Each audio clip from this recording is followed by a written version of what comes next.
And so, as we said, this is Pentecost. It's also Memorial Day weekend.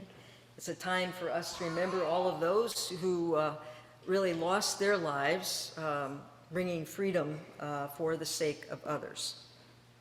And so to that end, we also want to remember today that even as those many wars are over, there's still a war that's raging, and it's this war, this struggle around racism. It's something that our congregation struggles with as well. How do you repair that which is broken by a dominant white culture? How do we begin to repair those relationships and honor the human covenant of the Holy Spirit that makes us one and pours out God's Spirit on all of us? So we have an opportunity this morning to both learn more and in learning more, be inspired to act differently, to act carefully in the world. And so we're going to invite Dot and Ann are going to come, and they're going to share this morning some of the work of our Reparations Committee.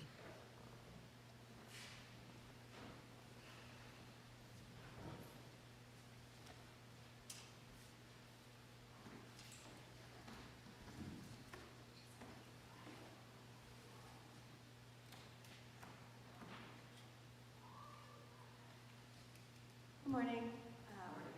So we are just going to share, the committee has been meeting pretty regularly. I've been very honored to be welcomed in the past year, and so we'd just love to share a little bit of what we've been doing. We can go to the next slide. So we'll first share our mission statement.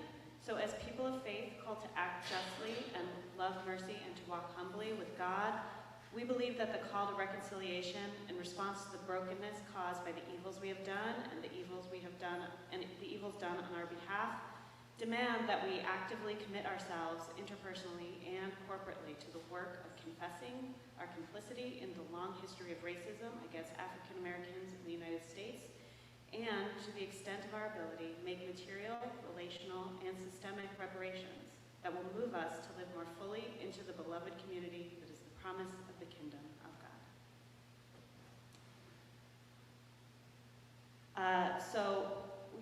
We stand on big shoulders. This work was really began by many people who are either not with us or not in this room, but their work lives on. So Nichelle and Taryn were really instrumental in starting this work. And then Sally Stovall helped convene a group to start the exploration process by reading this book, Tears We Cannot Stop, A Sermon to Right America by Michael Eric Dyson. That was back in 2018. And so I won't read it all for you, but you can read all the folks who've been involved in this work. There are many current and former members who began this work and who continue. And like I said, I have been so honored to be welcomed in by folks like Dot, who have been part of this work since it started back in 2018. Good morning. A couple slides here, just a little bit more about, more specifically, the work of the Reparations Group. Meeting every other month after church service for a couple of hours. We connect. We try to start by reading our mission statement to really bring a thoughtfulness and mindfulness to every single meeting that we are gathering around. So working on the ongoing work, which we'll talk about next, contributions to the Reparations Fund and different opportunities, continued discussion of our own awareness and consciousness around racism and reparations. This work these are not donations, right? This is not charity. We are really working in a space more of solidarity. We don't have a leader. We are not leaderless, we are leaderful, shared leadership, and we rotate chairs. Right now we're rotating every 6 months, which is 3 meetings. Something else that's been important is for us to attend community events so that we're not working in a silo. As far as we're aware, we are the only fund in Oak Park that has been opened and contributed into, and this is all of our work. And that work has gone to Black-led organizations. There's no strings attached, right? There's no grant reports. This is a whole different way of being in community and seeking repair again, financially as well as relationally. But yes, there's a lot going on, and we'll share different articles that we come across about reparations work that's happening in California or in North Carolina, right? So that is important kind of updates, as well as in Oak Park itself. And we'll get to that in a second. Mike Hogue has been wonderful in helping us work through the IDI, the Intercultural Development Inventory. We have taken the inventory each individually to kind of check in where we are cross-culturally in terms of our competencies and awareness. It's not about what we know, it's about how we show up. And so he's, helped kind of lead that work.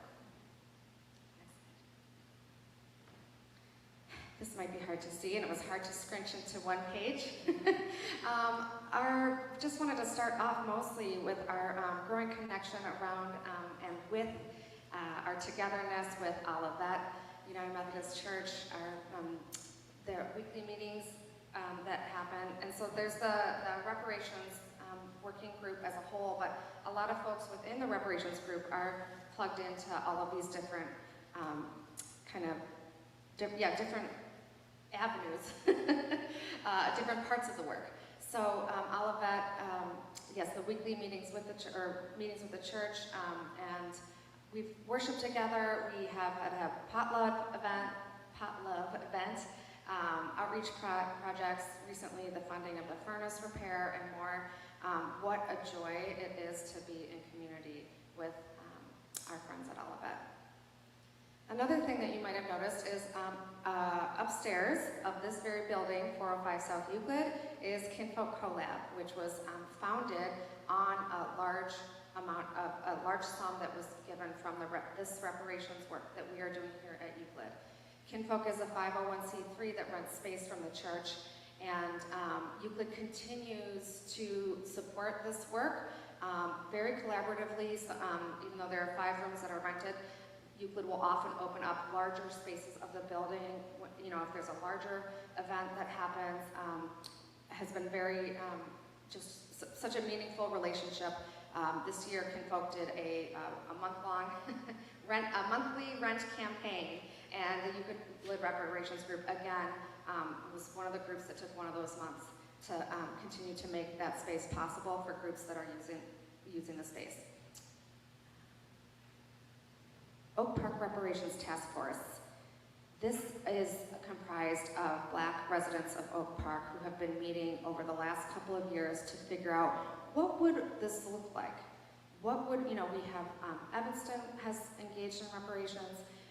Instead of maybe just copy-pasting what's happening in Asheville or Evanston or in other parts, what would it look like here? They partnered with Dominican University to develop a survey of Black residents, and have been working to finalize a report of suggestions, not only to all our taxing bodies, but to all of the different nonprofits and community groups. What does this look like for Oak Park, right? And so Walk the Walk has been coordinating that, and so the Euclid Reparations Group, again, in relationship with funding the stipends for them to do this work, right? This is not just time and skills, this is emotional labor for the folks that are doing the work for the Oak Park Reparations Task Force. Westside Credit Union, the Leaders Network is another thing that we have been honored to contribute to, as well as the Justice Film Festival, and more. There's more, but we're out of space on the page, and thank you so much for, we have a few pictures now to show that Ann can. Yeah, so we have a few pictures of the folks at Olivet and our work there. That's a church on the west side of Chicago that we are in partnership with. And I think reparations, it can feel like an intimidating concept at first, but so much of it is about being called to listen, being called to connection, and I think these photos are such a lovely illustration of that. We can go to the next slide. These are just a few photos. Yeah. And the next one, also Olivet folks. We have some photos and things from the different groups that utilize Kinfolk CoLab that they have shared on social media, and so we thought we'd share it on Sunday morning as well. Kinfolk CoLab, a sanctuary for Black people that centers Black voices and culture, an intentional space to build community and collaborate. a place for elevating, celebrating, and advocating for Black folks in our community. So Kinfolk is all about inclusion in a new and very direct and bold way, right? Really for all kind of marginalized people groups that have been wanting a safe space to call their own, and this is unintentional, is the very unapologetically pro-queer, pro-Black and brown group, and lots of groups do use the space. And so I'll share some photos. This was Royal, this is Workout Warriors. Yeah, they're just running their own workshops. A lot of folks are confused. They're like, well, what programming does Kinfolk do? Kinfolk is in service to the community. The community already knows what it needs and is actively running programming for themselves. This is the epitome of empowerment. This is Black School, which often meets on Sunday afternoons. Sometimes you'll see them coming in after service here. This was an art therapy and healing workshop that was held. And then this is some of the members of the Walk the Walk Task Force that we were talking about that has installed a plaque around honoring the Westgate community that was burned down right in our downtown Oak Park. So there is now a thriving Black community. And I think that the stories, as we engage in reparative action as a village, making sure that we're understanding our own stories so that it's not like racism over there, right? We have our own repair and our own healing.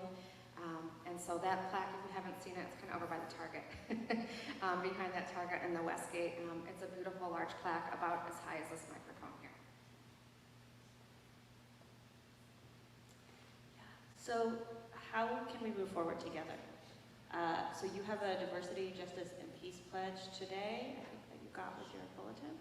So signing that, thinking through the steps, the ways you're going to engage. We don't all have to engage in the same ways. We can all find our lane, right? Find the piece we're passionate about. Whether that's giving time, money, learning, committing to learning.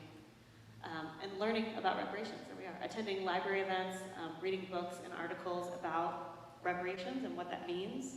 Many scholars, many folks of faith talking about that right now. And attending events with all of that and supporting their projects, which is such a lovely way to be able to connect and contribute. So, thank you so much.